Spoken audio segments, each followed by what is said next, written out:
नमस्ते तथा हार्दिक स्वागत अभिवादन।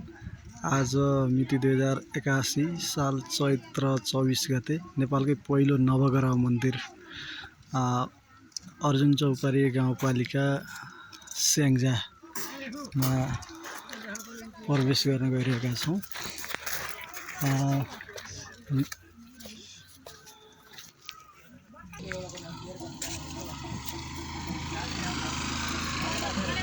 त्यहाँपछि तपाईँ कहाँ जानुहुन्छ? सिधा यहाँ माथि आउनुहुन्छ। त्यहाँबाट सिँढी चढेर यहाँ माथि आउनुहुन्छ। यहाँ के छ सुन्नुहोस् न, म बताउँछु। यहाँ के छ, पञ्चमुखी शिवलिङ्गको स्थापना गरेछ। जस्तो पशुपतिनाथमा हुनुहुन्छ त्यस्तै हामीले सेम कति 5वटा मुख भएको पञ्चमुखी शिवलिङ्गको स्थापना गरेछ।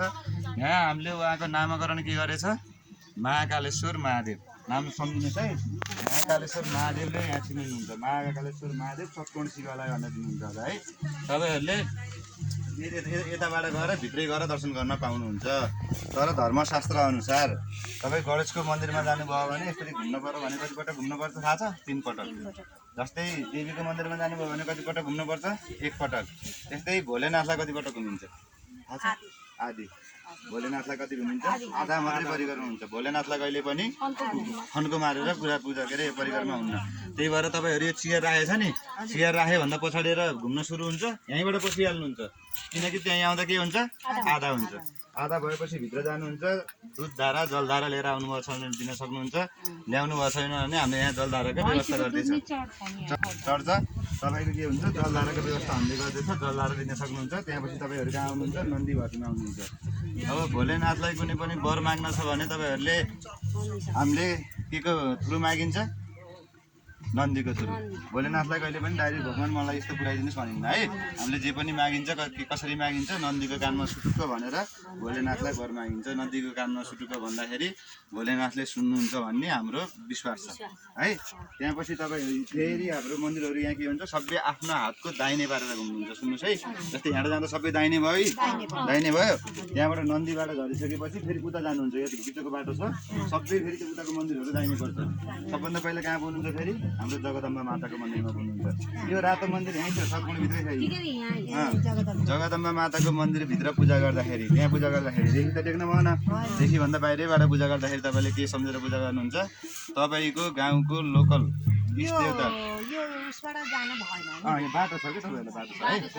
तपाईँ जगदम्बाको पूजा गर्दाखेरि आफ्नो गाउँको इष्ट देवता लोकल देवताहरू सबै सम्झेर के गर्नुहुन्छ? पूजा गर्नुहुन्छ। लोकल देवता थाहा छ? घरको वरिपरि जति पनि थानीमानी पूजा गर्नुहुन्छ त्यहाँ सम्झेर पूजा गर्नुहोस्। अनि लक्ष्मी माताको पूजा हुन्छ। त्यहाँपछि काला भैरवको मन्दिरमा पुग्नुहुन्छ। यहाँ छेउमा काला भैरवको मन्दिर छ है। काला भैरवको मन्दिर राख्नेको कारण के छ? काला भैरव कसरी रिलेसन हुनुहुन्छ? काला भैरव हाम्रो भगवान् भोलेनाथसँग एकदम नजिकको भगवान् हो है। काला भैरवले के गर्नुहुन्छ भने भोलेनाथ नसामा हुँदा अथवा भोलेनाथलाई कन्ट्रोल गर्ने र हेल्प हुन्छ काला भैरव हुनुहुन्छ। उहाँले भोलेनाथलाई कन्ट्रोल पनि गर्नुहुन्छ र उहाँलाई हेल्प पनि गर्नुहुन्छ दुःख पर्दाखेरि है। त्यहाँपछि तपाईँहरूले सटकोणमा 6वटा मन्दिरको दर्शन गर्नुहुन्छ। महाकालेश्वर 7वटा, शिवालय 8वटा। अब 9वटाको लागि कहाँ जानुहुन्छ? पारी पञ्चकन्या। यो बाटो नछुटाइ गरेपछि कहाँ गइन्छ? पञ्चकन्या गइन्छ। पञ्चकन्यालाई एकपल्ट परिक्रमा गर्नुहुन्छ, भित्रबाट दर्शन गर्नुहुन्छ।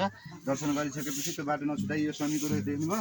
शमीको रुखमा आउनुहुन्छ। शमीको रुख फेरि यहीँ आउनुहुन्छ। शमीको रुखको अगाडि आएपछि एउटा 4 कुने मण्डला छ, नवग्रह बल्ल सुरु हुन्छ हजुरहरूको। त्यसलाई नि दाहिने पारेर घुम्नुहुन्छ। दाहिने पारेर घुमिसकेपछि तपाईँ कहाँ आउनुहुन्छ? बल्ल नवग्रह आउनुहुन्छ। नवग्रहको 9वटा चक्र घुम्नुहुन्छ। त्यहाँपछि तलबाट गुफा छ, गुफाको बाटो मौलामा पुग्नुहुन्छ। 9 किसिमको ध्वजा ल्याउनु भएको छ भने बल्ल ध्वजा बान्ने कहाँ हो? लास्टमा बुझ्नुभयो नि? सबै यो यहाँ पर किन्न पाइन्छ। 9वटा ध्वजा त्यहाँ बानिसकेपछि साइडमा दिया जलाइसकेपछि तपाईँले यो बाटो नछोडी आउनुभयो भने तपाईँको जुत्ता चप्पल हामीले जहाँ खोलाइदिएको थियौँ तपाईँ कहाँ पुग्नुहुन्छ? त्यहीँ पुग्नुहुन्छ। जुत्ता चप्पल लगाइसकेपछि हाम्रो पर गेटमा सुन्नुहोस् है, गाडी राखे भन्दा अगाडि गेटमा एकजना पण्डितजी तपाईँहरूलाई के लिएर बस्नुभएको छ? टिका, प्रसाद र ध्वजा लिएर बस्नुभएको छ। अब तपाईँले कुन टिका लाउनुहुन्छ? अब त पूजा सम्पन्न भयो। पूजा सम्पन्न भएपछि कुन टिका लाउनुहुन्छ? अक्षताको टिका लाउनुहुन्छ। पहिला तपाईँलाई पूजा गर्नको लागि रेडी गर्नको लागि एउटा टिका लगाइदिएको थियो। अब तपाईँलाई पूजा सम्पन्न भएपछि हामीले के लगाइदिन्छ, अक्षताको टिका लगाइदिन्छ, ध्वजा दिन्छ, प्रसाद दिन्छ है।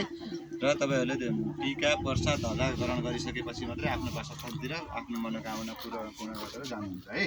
त्यहाँपछि तपाईँहरूलाई नवग्रहको बारेमा अझै जानकारी दिन म बिचमा आउँछु। अहिले बतायो भने फेरि भुल्नुहुन्छ कि।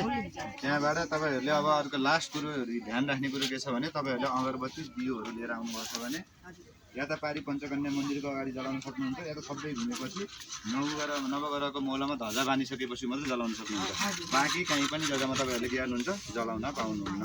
यहाँ रुल त्यस्तो छ। त्यही भएर अब तपाईँहरूको पूजा सुरु गर्नुहुन्छ है। गणेश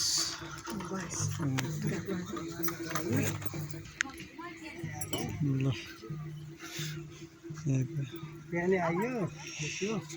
ल अमृता दिदीको पालो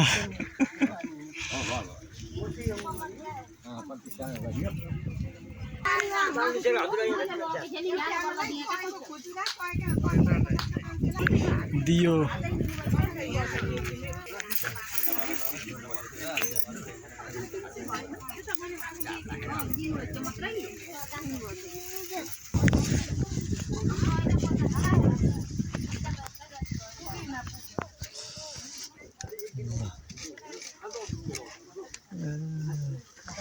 पहिले यता जाने हो क्या यता भनेको कि कसो त्यता हो क्या ल हिँड्नु